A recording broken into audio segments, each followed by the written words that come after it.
Kia ora! Sziasztok! Üdvözöllek újra a Orakiban. A mai állatunk legendás állat, a sárkány. Na jó, hivatalos neve a komodói varanus, de komodói sárkánynak is nevezik. Hívják még komodói óriásgyíknak, és tudományosan Varanus komodoensis a neve, de én a sárkány megnevezést jobban szeretem. A világ legnagyobb gyíkja a hüllők osztályába, a pikkelyes hüllők rendjébe és a varanusfélék családjába tartozik. A nemi kétalakúság enyhe, annyiban merül ki, hogy a nőstény enyhén kisebb, mint a hím, de megállapítani csak a kloáka körüli pikkelyekből lehet, és ez is bizonytalan, ezért az állatkertekben általában DNS-teszteket végeznek, hogy kétséget kizáróan megállapítsák, hogy milyen neműek az egyedek. A hím átlagosan 80-90 kg, ha mérlegre áll, és hossza 2,6 méter. A nőstény csinosabb, biztos többet fogyózik, ezért átlagosan 68 és 73 kg közötti és 2,3 méter hosszú. Ezek viszont csak az átlagos méretek, a legnagyobb talált sárkány 3,13 méter hosszú volt, és testtömege elérte a 166 kilót. Lábai csak kissé emelik fel testét a földről, ezért nem képes száguldásra, habár attól még a 19 km/h sebességet eléri. Mivel csak a meseországi példányoknak van szárnya, a komodói kiadásnak nincs, ezért repülni sem tud gyorsan, sőt még lassan sem. Karmai azért vannak a lábujjain, és úszni is tud. Teste erős, hosszúkás koponyája erős állkapoccsal van ellátva. Villás nyelve 30 centi hosszú, a szagokat is ezzel érzékeli. Farkának hossza vetekszik a teste hosszával. Élőhelyén nincs más nagy húsevő állat, itt csak saját fajtársai a vetélytársak. Ahhoz képest, hogy ez a legnagyobb élő gyíkféle, csak 1911-ben fedezték fel, amikor egy pilóta kis repülőgépen meghibásodott, és kénytelen volt leszállni vele a Komodo-sziget közelében a tengerre. Nem hiszem, hogy a sárkányoknak közük volt a meghibásodáshoz, szárnyuk nincs, tüzet sem okádnak. Amikor a pilóta hazatért, beszámolt az élményéről a tudósoknak. Persze, azok nem hittek neki.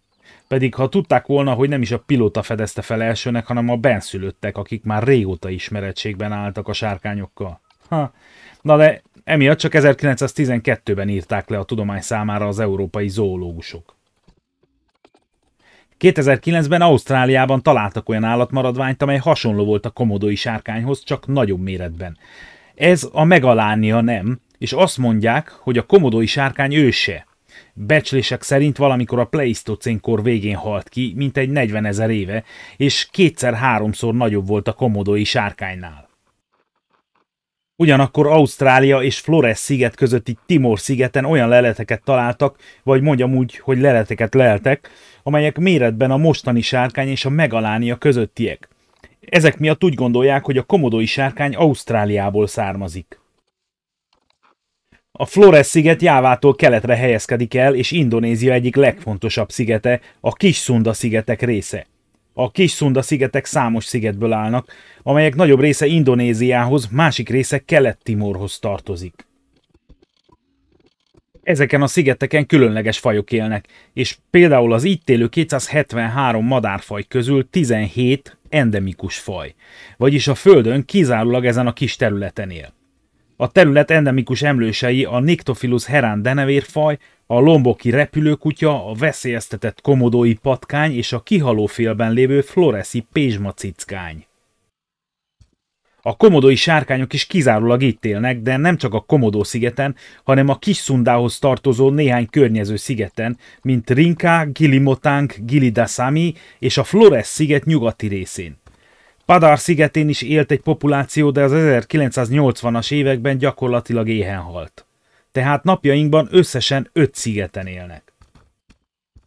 A Flores sziget kivételével minden más sziget, ahol sárkányok élnek, a Komodo Nemzeti Parkhoz tartozik. A komodói sárkány csúcsragadozó, az emberen kívül nincs más természetes ellensége.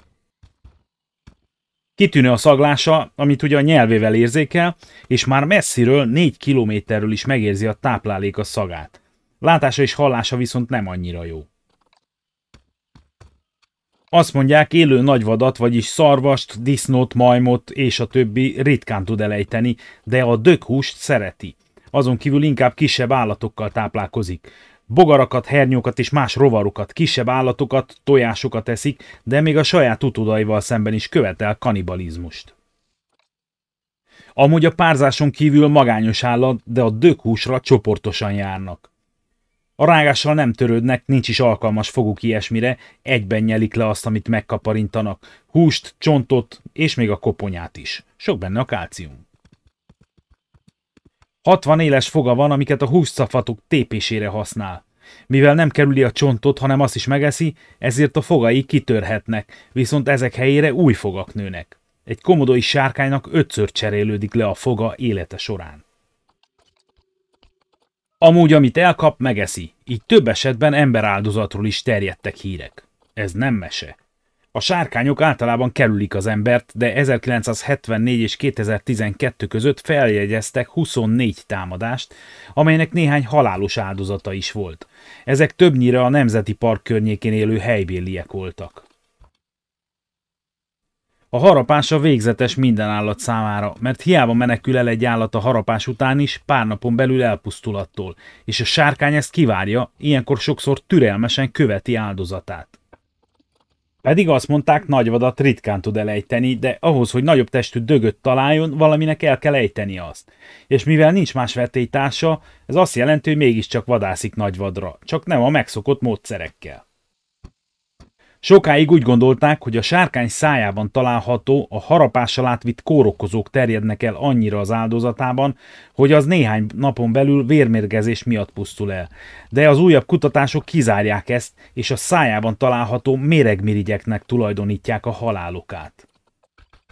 Ezzel viszont le tudják teríteni akár a vízibivajt is, nemhogy a szarvast és az embert. Akkor van ezeknek esélye csak, ha elmenekülnek még a harapás előtt. Egy komodói sárkány egy ültében meg tudja enni a saját súlyának akár 80%-át. A bőre alatt több ezer apró csontja van, úgynevezett oszteodermák. Ezek kemény lerakódások, amelyek a sárkány élete során alakulnak ki. Csúcsragadozóként nincs szüksége védelemre más állatok ellen, viszont ez a beépített láncing védelmet nyújthat más komodói sárkányokkal szemben a birkózások alatt. Ugyanakkor feltételezem, hogy mivel jól úszik és a szárazföldtől több kilométerre is láttak már sárkányt, tehát közlekedni tud a szigetek között, a tengeri támadások ellen is nyújt valamennyi védelmet. A párzási időszak késő tavasszal van, május környékén, ilyenkor a hímek megküzdenek egymással. Gyakorlatilag egymásra vetik magukat és addig birkoznak, amíg a gyengébb a talajhoz lapulva megadja magát. Nem ölik meg egymást, csak eldöntik, ki az erősebb, és annak lesz joga a párzáshoz. A vesztesnek esélye sem lesz párzani, mivel ez még a győztesnek is nagy kihívás lesz, hiszen a nőstények sem adják magukat egyszerűen. Megtermékenyítés után a nőstény legalább 2 méter mélyre ás egy alagutat, ennek a végére pedig egy akkora üreget, ahol kényelmesen elfér ő is, és ide rakja 25-30 tojását, amelyek lúttojás méretűek. Ezután betemeti az üreget és az alagutat. Néha tojást rakhat az ásótyúkok elhagyott fészkébe. Az utódok 7 hónap után kelnek ki a tojásból, ez alatt a nőstény táplálkozás nélkül őrködik a bejáratnál. 7 hónapig nem eszik, a farkában felhalmozott zsírtartalékból él. Így már érthető, hogy miért nem adja olcsón magát. A kicsik ősszel kelnek ki a tojásból, és nagyon különböznek a felnőtt egyedektől. Mintázatuk élénk, bőrük színe a fák kérgéhez és a lombokhoz hasonlít, és nagyon fürgék. Kikelés után kiássák magukat a föld alól, majd gyors tempóban felmásznak a fákra, és itt rejtőznek el. Ez a rejtőzködés a kanibalizmus hajlama miatt alakult ki. Amennyiben túlélik a fiatalkort, élettartamuk akár 35 év is lehet. A komodói sárkány egyik legkülönlegesebb tulajdonsága, hogy képes a szűznemzésre. 2007 elején bejárta a világsajtót az a hír, hogy a londoni és a chesteri állatkertekben világra jött utódokról kétséget kizáróan bebizonyosodott a szűznemzés. Vagyis biológiailag egy nősténynek nem szükséges egy hím ahhoz, hogy utódot hozzon a világra, ami ritka a gerinceseknél, nagyon ritka. További érdekesség, hogy kizárólag hímet tud szűznemzéssel a világra hozni. Tehát ha nincs hímja a nemzéshez, teremt magának, hogy legyen. A komodói sárkány az állatkertek számára nagyon áhított faj, már a felfedezése óta, de Indonézia sokáig csak különleges ritka alkalmakkor adott külföldi állatkerteknek, és vásárolni is csak ritkán lehetett. Habár jelenleg tenyésztik fogságban, még sincs sok helyen, Európában például csak egy tucatnyi állatkertnek van. Magyarországra 2008. április végén érkezett először ilyen sárkány, nem házi, komodói. Ez pont a chesteri állatkertből érkezett, és azok közül való, amelyek szűznemzéssel születtek. A budapesti állatkert sárkánya kénytelen volt eltűrni a kamerám kíváncsiskodását.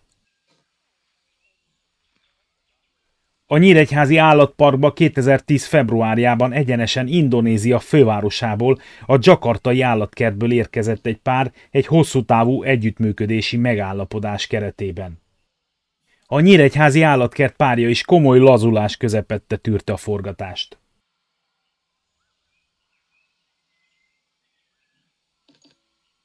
Nekem ezután kedvem támadt meghallgatni a Bordó sárkány dalát, amelynek címe A lány és a sárkány. Ez nem mese. 2021-ben a Természetvédelmi Világszövetség áthelyezte a komodói sárkányt a sebezhetőből a veszélyeztetett kategóriába, az emelkedő tengerszintre és a klímaváltozásra hivatkozva. Természetes élőhelyén nagyjából 1400 komodói sárkány él. Ha már eddig eljutottál velem, akkor köszönöm, hogy megnézted. Ne feledd el megnyomni a lájkot, jól esik nekem. Írj kommentet, annak is nagyon örülök. Ha feliratkoztál már, örülök neked, ha nem, akkor tedd meg, mert ezek mind sokat segítenek újabb videók készítésében. Legyen szép napod!